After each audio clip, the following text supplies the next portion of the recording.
Hello my dear student, fraction and exponents and power का ये question देखिए, जिसमें आपको दिया हुआ है 3 to the power x plus 1 by 3 to the power x is equal to 10 by 3। तो आपको इस क्वेश्चन से x का वैल्यू कैलकुलेट करना है, यानी x के जगह क्या होगा यही आपको कैलकुलेट करना है। तो अब आप इक्वल टू के राइट साइड देखिए, 10 में 3 से डिवाइड करेंगे तो होगा 3 एंड 1 बाई 3। अब आप फिर इस क्वेश्चन को लिख सकते हैं 3 to the power x plus 1 by 3 to the power x is equal to, अब आप यहाँ देखिए 3 एंड 1 बाई 3 एक मिक्स फ्रैक्शन है, और मिक्स फ्रैक्शन को लिखा जाता है नेचुरल नंबर और प्रॉपर फ्रैक्शन के सम के रूप में, यानी प्राकृतिक संख्या और उचित भिन्न के जोड़ के रूप में लिखा जाता है। तो अब आप 3 एंड 1 बाई 3 को लिख सकते हैं 3 प्लस 1 बाई 3। अब आप यहाँ देखिए 3 का पावर तो कुछ नहीं दिया हुआ है, तो जब किसी नंबर का पावर कुछ नहीं होता है तो उसका पावर 1 होता है। यहाँ भी 3 का पावर 1 लिख सकते हैं।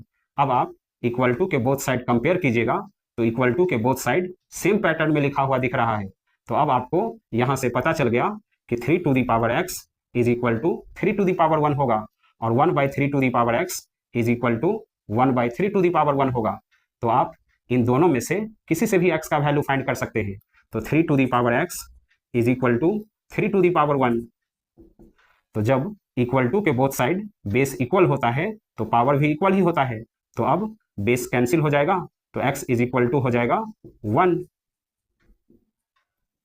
आप इससे भी x का वैल्यू फाइंड कर सकते हैं। 1 by 3 to the power x is equal to 1 by 3 to the power 1।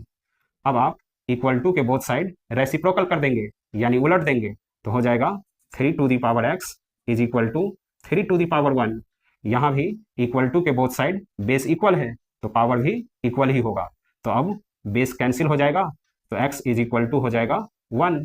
तो आपको इस क्वेश्चन से x का वैल्यू ही कैलकुलेट करना था, जो निकल गया 1। तो देखिए कौन सा ऑप्शन में 1 दिया हुआ है, तो ऑप्शन बी इस क्वेश्चन का करेक्ट आंसर होगा। तो स्टूडेंट, मेरा ये समझाने का तरीका आपको पसंद आया हो तो प्लीज़ मेरे चैनल को सब्सक्राइब कीजिए, वीडियो को लाइक कीजिए और अपने फ्रेंड को शेयर कीजिए। Thank you.